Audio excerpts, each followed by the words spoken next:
Politicians are the real enemies of Nigeria. If there were no political violence during elections, I can tell you for free, the people will come out en masse to vote. Look at what is going on currently in Osun State. Of course, there's been reports of violence in a number of places. But aside those reports, substantially, one has witnessed, calm and peace and order in several parts of the states. And this has encouraged people to come out, en masse to cast their votes. So this is the truth.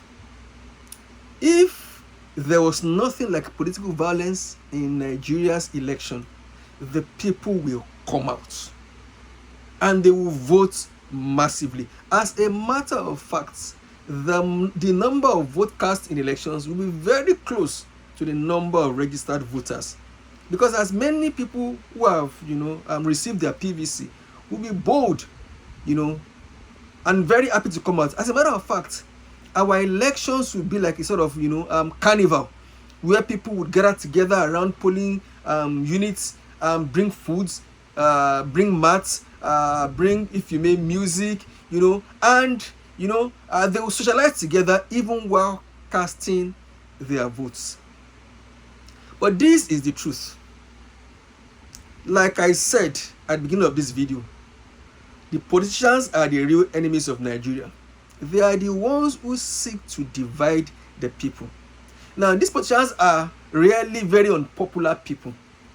Whether it is the man who currently holds office as president, or those who are in the Senate, or those who are in the House of Reps, or those who are governors. Most of these folks are very unpopular people. On a good day, in a free and fair election, none of these guys would win a local government election. How much more become a state governor? I mean, just by yourself, just do a quick survey of all of the people who hold office today as governors.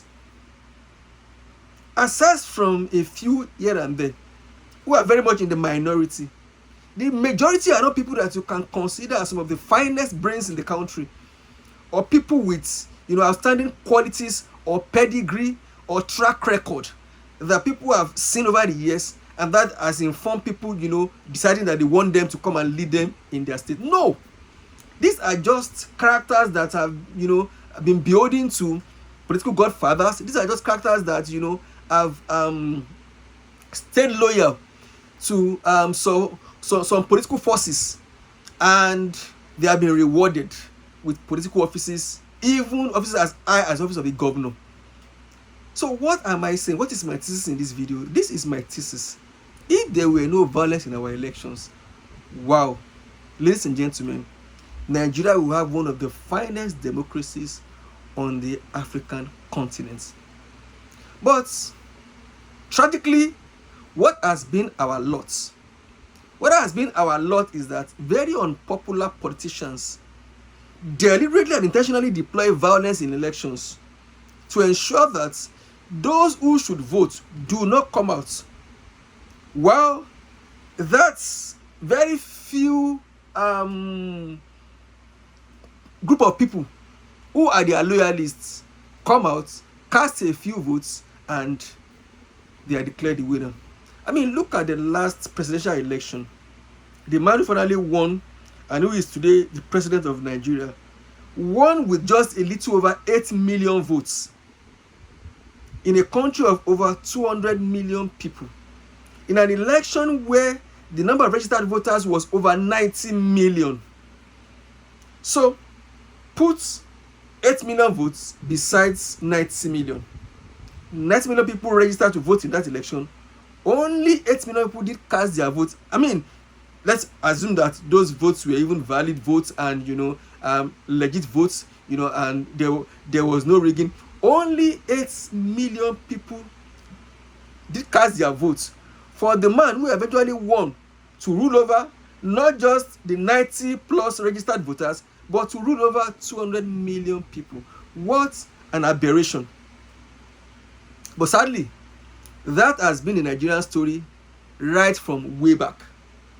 The 64 elections, the 79 elections, the 93 elections, the 1999 elections, and all the elections that you have had, even from 1999 up until now. There have been elections in which voter apathy and low turnout of voters has been the order of the day. And this has worked to the advantage of the politicians, because really they do not want the people to come out. If that happens, they know that not only will they lose, they will lose flatly. As a matter of fact, they will lose embarrassingly. And so what do they do? In every election, they deploy violence. Of course, before the election itself, over months, they would have, put together an army of armed youths to do their bidding. Those who today we call, area boys, street urchins, and all that. Most of these people are on the payroll of political actors, whether they are paying them, actively in terms of, monthly wages, or they are giving them one form of reward or the other. And so they are, on standby, if you may, waiting, to be called to duty by these political actors when, the occasion demands. And that occasion, oftentimes is during elections of the nature going on currently in Osun State. And so what do you find? The political actors simply deploy violence. Number one, to deter voters from coming out. Number two, deploy violence in the stronghold of their opponent to ensure that elections in those places are disrupted, and then of course challenge the opponent to go to the tribunal or go to court to go and fight and make a case, while of course they would have been sworn into office. Of course, they still go ahead and then try and manipulate the tribunal process, and what have you, and all that, to ensure that the verdict itself is as rigged as the main election. And so if Nigeria can come to that point when violence, political violence, is totally out of our elections, that day we'll begin our journey, to having a new country and a better country. It is immaterial the level of political education that people, have. Of course, no one is, denying the fact that political education, is not important. But what is most important is for the people themselves to have the courage to even come out on the day of election to vote. When that is now matched with proper political education, the people will deploy their votes accordingly. They will cast their votes as they ought to. They will choose for themselves those who should govern them, and the country will be the better for it. I think at this time, one conversation that we must begin to start having is our best to ensure that our elections are devoid of political violence, even if it takes creating special forces, whether in the police or other law enforcement agencies, to mount guard on the day of election, to ensure that the people are protected as if the country is in a war zone. We may have to resort to that. But the reality is that once we can find a way, once we can find an ingenious way of taking political violence, whether on the day of election or even prior to election, out of our elections, that is when we'll be on our way to having a better country.